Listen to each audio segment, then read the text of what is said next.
Hello students, this is Ishu Gupta, your English faculty. और last time हम लोग डिस्कस कर रहे थे नाउन्स। इन नाउन्स मैंने आप लोगों को नाउन की प्रॉपर डेफिनेशन, उसकी 5 टाइप्स के बारे में इंफॉर्मेशन दी थी। So let's recall again. Basically we have started with topic nouns. अगर एक वर्ड में आप किसी को भी समझाना चाहते हो that what basically a noun is, then the definition is nouns are naming words. You can say nouns are naming words.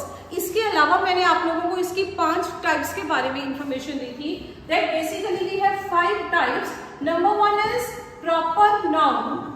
Number 2 is common noun. Number 3 is abstract noun. Number 4 is collective noun. And number 5 is material noun. Number 5 is material noun. In 5 type के बारे में आप लोगों को information दी थी। Information में भी हम लोगों ने बेसिकली जो 3 टाइप्स थी, proper noun, common noun and collective noun, हम लोगों ने इसके बारे में अच्छे से डेप्थ से विद एग्जांपल्स ऑलरेडी क्वेश्चंस कर लिए थे कि प्रॉपर और कॉमन नाउन का कंपैरिजन किया था। बेसिकली ये टाइप है क्या, कैसे काम करेंगे, कैसे क्वेश्चंस को सॉल्व करेंगे। देन कलेक्टिव नाउन को लेके भी मैंने आपको बहुत सारे वर्ब रिलेटेड कॉन्सेप्ट्स भी क्लियर करवाए थे। So now we are going to start with another 4th category of nouns, that is abstract noun. So let's start with that. This is 4th category, that is abstract noun. Let's start with this. Abstract, जिसको हिंदी में भाववाचक संज्ञा भी बोला जाता है, और इसमें आप एक नहीं, दो नहीं, इनफैक्ट 3 पर्सपेक्टिव्स को कंसीडर करके चलोगे। So write down the very first perspective is quality, quality of a subject और object. So quality is the very first perspective. Second is action, third is state. ये 3 पर्सपेक्टिव्स हैं जो आप लोग abstract noun में consider करने वाले हो। इन्हीं को कवर करने वाले हो, क्वालिटी को, एक्शन को, स्टेट को। अब सबसे पहले कंसीडर करेंगे क्वालिटी को। What basically a quality is, किसी भी पर्सन की, नाउन की क्वालिटी के बारे में बात करेंगे। सो वो इसी में कंसीडर करोगे। Example I am giving, let's say bravery, let's say bravery, let's say beautiful. अगर किसी की क्वालिटी को कंसीडर करेंगे, इसके अलावा honesty, honesty, bravery, kindness, you can say kindness, that is also the quality. So इन सभी क्वालिटीज को you are going to consider all that qualities under this abstract noun. Second discuss करेंगे, that is action. किसी भी तरीके का काम, action नजर आए तो that we consider in abstract noun. Example ले सकते हैं एब्स्ट्रैक्ट नाउन में। एग्जाम्पल आप ले सकते हो जैसे लाफ्टर, बहुत जोर से ठहाका मारने का हौसले को हम लोग क्या बोलते हैं, यू कॉल दैट लाफ्टर। इसके अलावा थेफ्ट, चोरी की भावना। नेक्स्ट इज हेट्रेड, किसी से नफरत। ये सब जितने भी भाव हमारे मन में है, all that we consider in abstract noun. Last is state, किसी भी एक टाइम पे पर्सन की जो स्थिति है या स्टेट है, एग्जैक्टली वो क्या है, उसको भी इसमें कवर करेंगे। For example I can say childhood, अगर किसी का बचपन है so we consider like childhood. इसके अलावा इलनेस, पॉवर्टी, किसी टाइम पे बीमारी है, गरीबी है। ये जितने भी वर्ड्स हैं, you all consider all these words in abstract noun. जितने भी भाव हमारे आएंगे उनको 3 पर्सपेक्टिव्स में कंसीडर करेंगे, तो ये हमारा एब्स्ट्रैक्ट नाउन कंप्लीट हो जाएगा। Come to last and least, last but not the least, that is material noun. Next discuss करेंगे मटेरियल नाउन। मटेरियल नाउन में एज द नेम इंडिकेट्स, आपको जितना भी मटेरियल है, मेटल है, उसके रिगार्डिंग जितने भी वर्ड्स आएंगे you are going to consider all that words. Plus इसमें एक पर्सपेक्टिव एड ऑन और है, and that is nothing but substance. You can write down that material considers the name of metals, it consider the name of metals और substances. जितने भी हैं इन सबको आप लोग इसी में कंसिडर करोगे। मेटल्स को और सारे के सारे सब्सटेंसेस को। Metals I hope you understand, जिसको हिंदी में धातु भी बोला जाता है। You can right gold, silver, copper, iron, as many as you can. All these examples are very important और इन examples में से कुछ भी क्वेश्चन रिलेटेड आ सकता है। Gold, silver, iron, copper we can say. अब ये चीज तो हम लोग मेटल में कवर कर लेते हैं, बट सब्सटेंस में क्या चीज कवर होगी?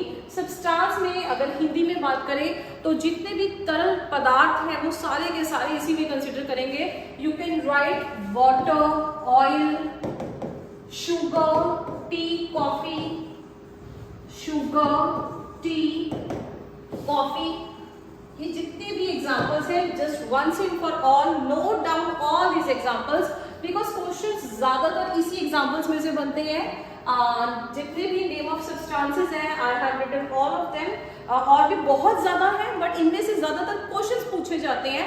That's why I am writing water, gold, water, oil, sugar, tea, coffee, gold, silver, iron, copper, और जितनी मर्जी बहुत एग्जांपल्स आप लोग डिस्कस कर सकते हो।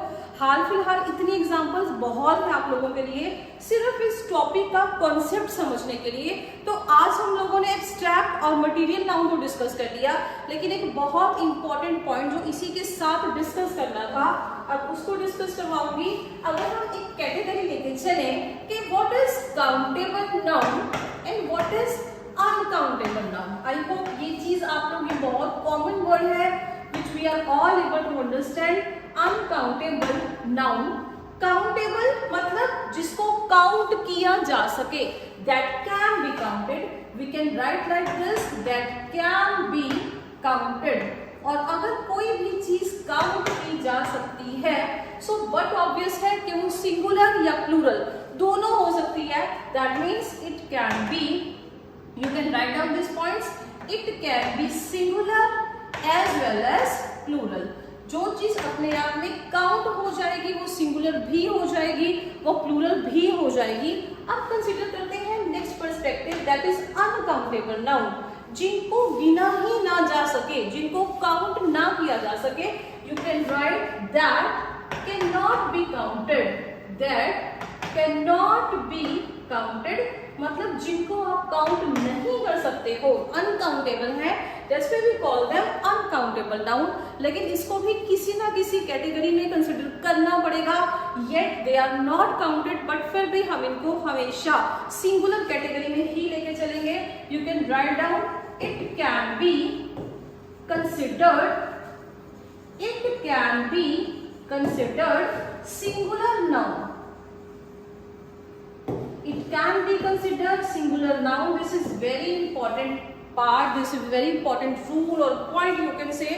जो चीजें अपने आप में काउंट नहीं हो सकती उनको आप हमेशा बाय डिफॉल्ट सिंगुलर ही लेके चलोगे। दैट मीन्स इनका नो प्लूरल, इनका प्लूरल कभी भी नहीं होगा, सिर्फ और सिर्फ इनको सिंगुलर कैटेगरी में ही डिस्कस किया जाएगा। चलिए जी, अब ये 5 टाइप्स आप लोग को जो एक बेसिक था नाउन्स का वो बहुत क्लियर हो चुके हैं। नाउन की definition we have done, the basic 5 types of noun we have done.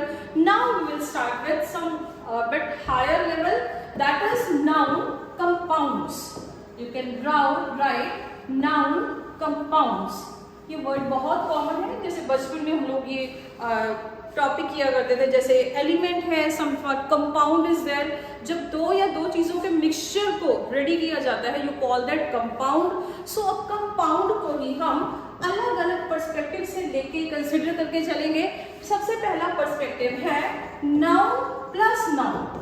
That means अगर मेरे पास कोई एक ऐसा सेंटेंस है जिसमें एक नहीं दो नाउन्स हैं, बट वो दोनों नाउन्स बिल्कुल साथ में है, that means they are placed all together, उनको साथ में ही रखा गया है, तब उसका सिंगुलर या प्लूरल कैसे बनाया जाएगा, this we are going to study. So noun plus noun, I am going to write very first example. You can write girl student, girl student, and second example you can write garden chair, garden chair, and also third you can write ghost story, ghost story.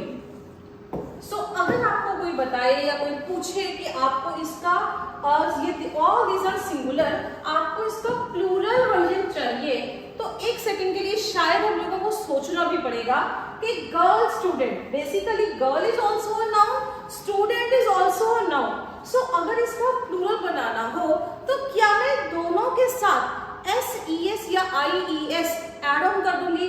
That means girls students, gardens chairs, ghost stories, ऐसा कुछ हमारे दिमाग में ये answer आ सकता है कि basically अगर ये दोनों नाउन है और अगर दोनों साथ में भी है तो क्या मेरे को दोनों के साथ ही S या ES को एड ऑन करना पड़ेगा? तो उसका आंसर देखते हैं। अगर हमारे पास ये इसी कैटेगरी में पड़ा हुआ है, that means noun plus noun, और बट ऑब्वियस है कि वो नाउन कंपाउंड की कैटेगरी में जाएगा, तो जब भी हम लोग इसका प्लूरल कंसीडर करेंगे then we are going to add S और ES only at the last part of the noun, not at the first part. इसको आप अपनी लैंग्वेज में लिख भी सकते हो, चाहे नोट्स लिख लो, चाहे कोई लाइन बना के लिख सकते हैं कि फर्स्ट वाले नाउन के साथ we are not going to add S और ES, बट यस लास्ट वाले पार्ट के साथ हम लोगों को SES IES जो भी है as per the situation, as per the word हम लोगों को एड ऑन करना पड़ेगा। दैट मीन्स इसका क्या बनेगा? Girl students. अगर इसका प्लूरल वर्जन चाहिए so that means girl students, garden chairs, garden chairs, garden chair था मतलब उस गार्डन की एक चेयर, गार्डन चेयर्स उसी एक गार्डन की बहुत सारी चेयर्स। अब इसका देखेंगे दैट मीन्स गोस्ट स्टोरीज। अब ये रूल तो आप लोगों को बहुत अच्छे से आई गेस क्लियर हो गया कि we are going to add SES और IES at the last part, जो दूसरे वाला नाउन है। पर फिर भी कुछ स्टूडेंट्स के दिमाग में ये क्वेश्चन आ सकता है और समहाउ हम लोग कंफ्यूज भी हो सकते हैं कि ma'am why not with the first part? तो फर्स्ट पार्ट ने ऐसी क्या दिक्कत कर दी जो आप उसके साथ नाउन को ऐड ऑन नहीं कर रहे हो? So we have the reason. Basically जब भी नाउन प्लस नाउन, जब ये दो नाउन साथ में होंगे तो जो पहले वाला नाउन होगा it will not be considered, it will not act as noun, rather it will act as an adjective. That is the answer कि हम लोग जो फर्स्ट वाला है उसके साथ कुछ भी एड ऑन क्यों नहीं करते हैं? बिकॉज अगर आप रूल्स रेगुलेशंस को पढ़ भी रहे हो, किसी रूल को पढ़ के उसको फॉलो कर रहे हो, लेकिन उसके पीछे का लॉजिक पता होना बहुत जरूरी है। यस आप लोगों को ये तो समझ में आया कि अगर नाउन और नाउन साथ में होंगे एंड हम लोगों को इसका प्लूरल बनाना है तो डेफिनेटली आप सेकेंड पार्ट के साथ SES या IES एड ऑन कर दोगे, लेकिन फर्स्ट वाले पार्ट के साथ क्यों नहीं करोगे? The answer lies in the fact कि जो पहले वाला पार्ट होगा बेसिकली वो नाउन की तरह एक्ट ही नहीं करेगा, that will act as an adjective. अगर ये पहले वाला एडजेक्टिव बन जाएगा, सो आई होप इतना हम सब समझते हैं कि जो एडजेक्टिव है उसका प्लूरल कभी नहीं होता। एडजेक्टिव एक ऐसा वर्ड है, डिस्क्राइबिंग वर्ड है, जो वर्ड्स जैसे हैं वैसे ही रहेंगे। हालांकि अभी हम लोगों ने एडजेक्टिव डिस्कस नहीं किया, बट आई होप आप लोग ये समझते होंगे कि एडजेक्टिव का प्लूरल कभी भी नहीं बनाया जा सकता। दैट मीन्स जो फर्स्ट वाला है उसके साथ, that is the reason why we are not going to add S और ES after the first round, we are only going to add with the second noun. I hope you understand this point. इसके बाद इसी का एक और next perspective, first वाला था जब हम लोगों ने नाउन और दूसरा नाउन दोनों को साथ में रखा। Next write down noun plus preposition, noun plus preposition plus noun. अब हम लोगों ने दो नाउन के बीच में एक प्रेपोजिशन को कंसीडर किया, लेकिन इसके भी आगे एक नहीं, इनफैक्ट दो पर्सपेक्टिव्स हैं। somehow I'm going to write when nouns are with same words। अगर आपके पास नाउन तो है लेकिन वो वर्ड्स जो है दोनों जगह, जैसे noun this is noun 1, this is noun 2, ये दोनों वर्ड्स सेम भी हो सकते हैं ये दोनों वर्ड्स डिफरेंट भी हो सकते हैं एंड माइंडेड इसके रिलेटेड बहुत सारे क्वेश्चंस अच्छे एग्जाम्स में एसएससी लेवल के बैंकिंग एग्जाम में क्वेश्चन पूछे जाते हैं।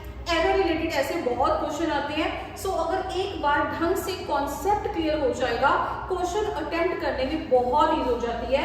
Noun plus preposition plus noun, when nouns are with same words, noun तो है लेकिन वो वर्ड क्या रहेगा, सेम रहेगा।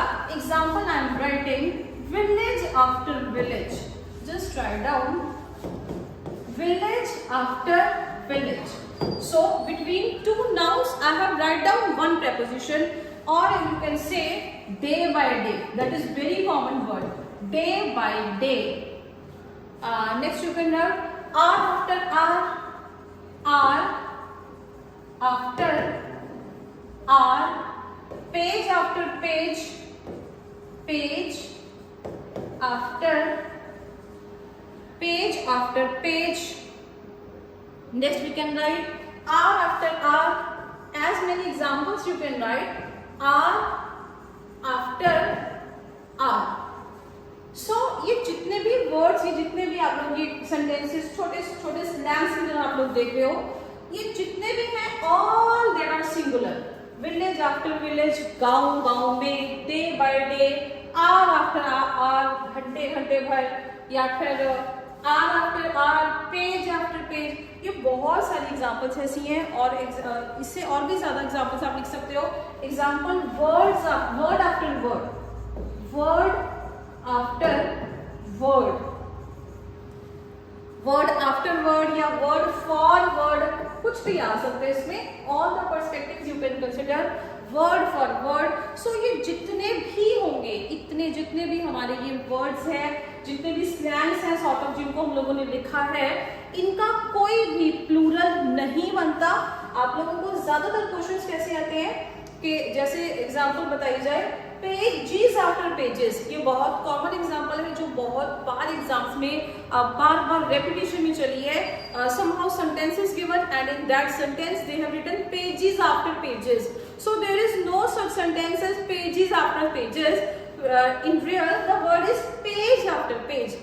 ये जितने भी वर्ड्स लिखे हैं, इसके अलावा बाकी और भी बहुत सारी एग्जांपल्स हैं जिसको आप कंसिडर कर सकते हो।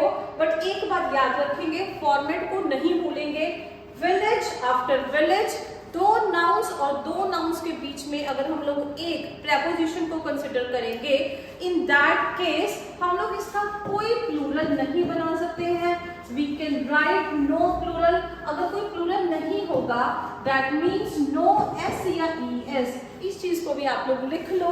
ये जितने भी वर्ड्स हैं इनका कोई प्लूरल वर्जन नहीं होगा। That's why words after words, pages after pages या वर्ड्स फॉर वर्ड्स, ऐसा कोई वर्जन नहीं होगा। हम लोग ये जितने भी वर्ड्स हैं ये एज इट इज ही आएंगे। अगर आपके पास स्ट्रक्चर होगा, नाउन बीच में प्रेपोजिशन और इसके बाद फिर से आ जाएगा noun. I hope you understand, आप लोगों ने अच्छे से कर लिया होगा। नेक्स्ट इसका थर्ड और लास्ट पर्सपेक्टिव अब डिस्कस करूंगी। Write down noun plus, this is the last perspective, noun plus preposition plus noun, और साथ में लोग लिख सकते हैं when nouns are with different words। अब हमारे पास जो words हैं वो different हैं। when nouns are the words with different words, पहले हम लोगों ने सेम वर्ड्स के साथ कंसिडर किया था, अब आप लोगों को सेम पर्सपेक्टिव दिखाऊंगी, लेकिन वर्ड्स जो हैं, जो नाउन है उसके दोनों वर्ड्स डिफरेंट होंगे, they want B same. You can right mother in law, you can right mother in law, sister in law, mother in law, sister in law. You can right member of parliament, member of parliament. Next you can write commander in chief. You can write commander.